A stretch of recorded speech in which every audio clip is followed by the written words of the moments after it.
first time I ever went up there. You know, I just know country farm boy, all right? And one of the first trips I ever made to a major city other than Chicago was New York City. And I got up there, and now you have to remember, I had my cowboy boots, and I had a big belt buckle, and I had my farmer's hat on. I had long hair at the time, and I really looked the part, right? I was a mess. And I got up in there, and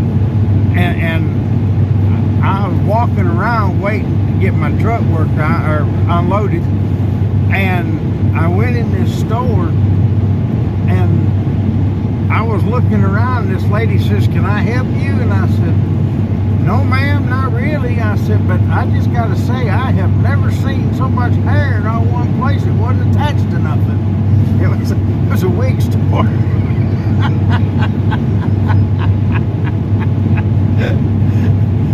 And then that same trip, I was trying to get to where I was going, and there was this gentleman, and I'm going to use these terms very loosely and lightly, but there was this gentleman that was African American, and I was trying to make a right-hand turn, and them streets are narrow up there.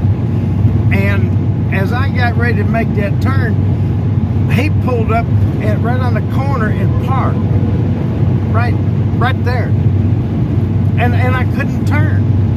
So I asked him. He jumped out the car, you know, locked his door, and I said, "I'm sorry." I said, "Sir, could you just pull ahead a little bit so I can get around the corner?" And he gave me that one finger salute. Yeah. Social phone. Yeah. So I asked him again, and he did the same thing. I asked him the third time, and I said, "If you don't move, I'm going to run your car over." And he just flipped me off the third time, and I said, "Okay." And I pulled that thing down low, and I drug that trailer right up across the top of his Cadillac. And I mean, it made a mess out of that Cadillac. It kept going. And I didn't stop until I got about 3/4 of the way up the block where I was going. Right. Okay?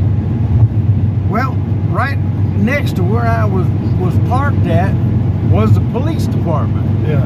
So he walked up there, and got a hold of one of them cops and said, "Man, that guy just ran over my car." And the cop looked at me and says, "You run over his car?" And I said, "Yes, sir." He said, "Why?" And I told him exactly what happened. And he looked at the guy and he says, "Is that what happened?" He said, "Well, you know." And he said, "All right, then, have a good day." And turned around and walked away. I got away with it. Yeah. Try that on me, huh? But that was one of my trips to New York. I had several interesting things that happened to me in the city of New York City. But I was up in Ohio one time, up in Canton, Ohio. I had this guy riding with me, and I had to turn off this real nice state road onto a little county road, and there was a bridge that went across that county road. It was a railroad track. And I had just seen a tractor trailer come under there, so I knew I could fit, right? And but the guy that was with me wasn't paying attention. So I turned and I'm going up there and I said, "Oh no," I said, "this bridge is too low." And he said, "What are you gonna do?" And I said, "Hang on." And I pushed the clutch in and I grabbed me another gear, and I backed it up, and I got me up some speed. He said, "You're not gonna just go under it, are you?" So I'm gonna go as far as I can. And I pulled her down in high gear, and I was getting me some road up the road there. And man, I got to that bridge, and he dove down into the floor. That's exactly what I did. I just cracked up laughing. That's funny. Maggie, just hush, look out the window, enjoy the scenery, and enjoy the ride. Yeah, they were just some of my trips I had a lot of fun with.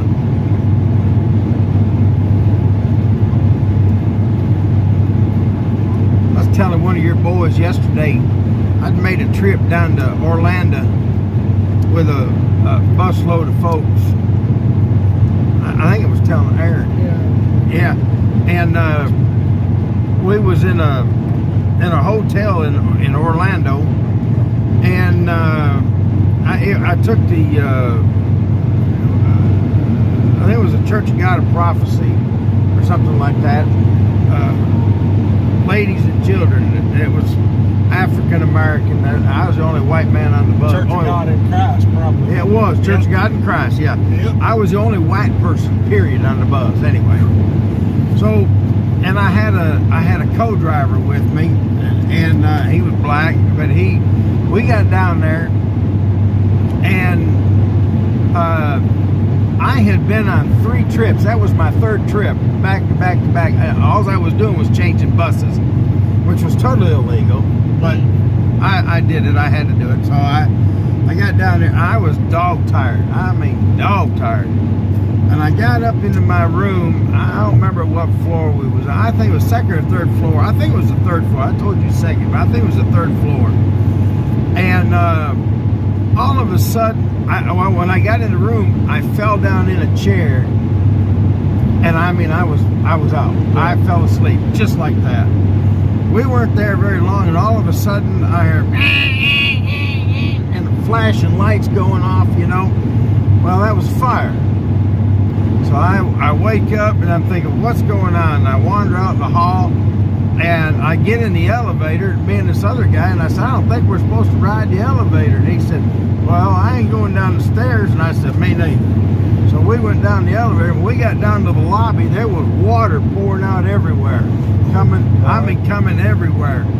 And what happened was, one of the ladies on my bus, who denied it, but she did it, took a coat hanger with a t-shirt on and hung it in the sprinkler head. Broke that little mercury And thing. broke that thing off and flooded that 2nd and 1st floor and the lobby and all that. I mean, it was terrible. But there was one of them big bowl chandeliers hanging in the lobby. I think that thing's probably 6 feet in diameter, you know. And I walked by one of the firemen, and I looked up and I said, somebody don't poke a hole in that thing. She's a coming down. He looked, he said, oh my, you're right. And he got a drill and a ladder and got up there, and he didn't even go in the center. He just kind of off the side of it, you know, and drilled this great big old hole. It looked awful, but he had to drain that thing. Yeah. And there was electric doors, you know, in the lobby, and there was water coming down in between them doors and electric, and it was a mess. And next thing you know, they're hauling mattresses and carpet and everything outside, and they did over $20,000 of damage in there. And the hotel manager tried to make me pay for it. And I said, wait just a minute. I'm just a bus driver. She said, yeah, you're in charge. I said, no. Here's the name of the church and the pastor, and here's their phone number. Yep. And I never did know what happened after that, but that was a real. And then he went on, but the next night I stayed back, and because it was going to this church, and I stayed back at the motel, and my partner went to pick everybody up. And when he got back, he said, Casey, we got a problem. And I said, what? And I was sleeping. I said, what's that? And he said, I backed into the church and poked a hole in the top of the bus and took some shingles off the church. But kill him. So I had to get up, get dressed, and go over to the church and look at it. It displaced 2 shingles, and they weren't even off the roof. Didn't do any damage except to the back of the bus. It poked a hole in the top of the bus, and that's it. Did more damage to the bus, and the church was going to sue us. I said, get over it, you know. And I walked away from it. But I'll tell you what, that trip was something else.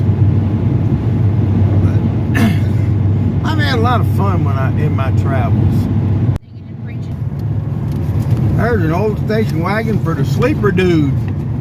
What is that, a Ford LTD? Yep, Ford LTD.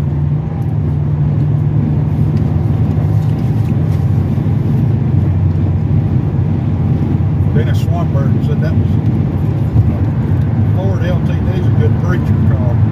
It what?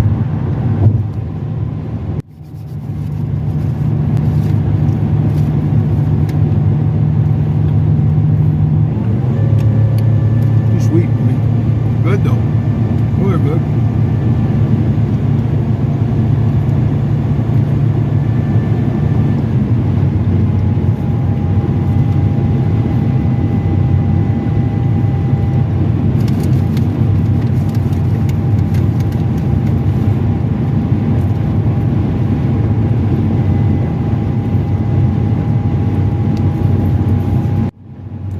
I used to work at the Lowe's up here in Corbin.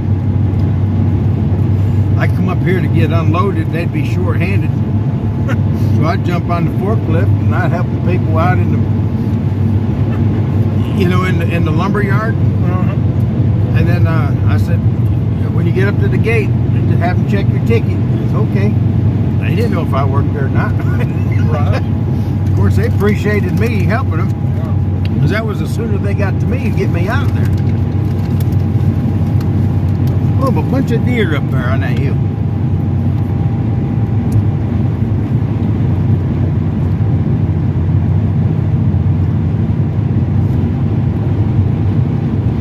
Folks, I don't know if you can see it now. This hill is real steep. It goes way down and then back up again. The camera doesn't do it justice. I don't know if you can see it or not, but that Jeep's right in my way. Yeah, that Jeep's in the way, and he's gonna get a toot-toot.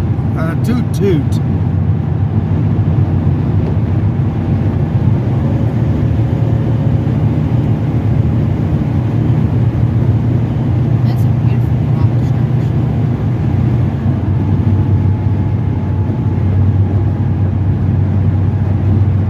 I know the guy that made that. He's my daddy. That Kenworth, W900. Oh, Okay. Yeah. the real problem is though, a lot of people want to treat him like a sugar daddy instead of an actual daddy. Yeah, you get that right. Or just somebody they want to use when they need them.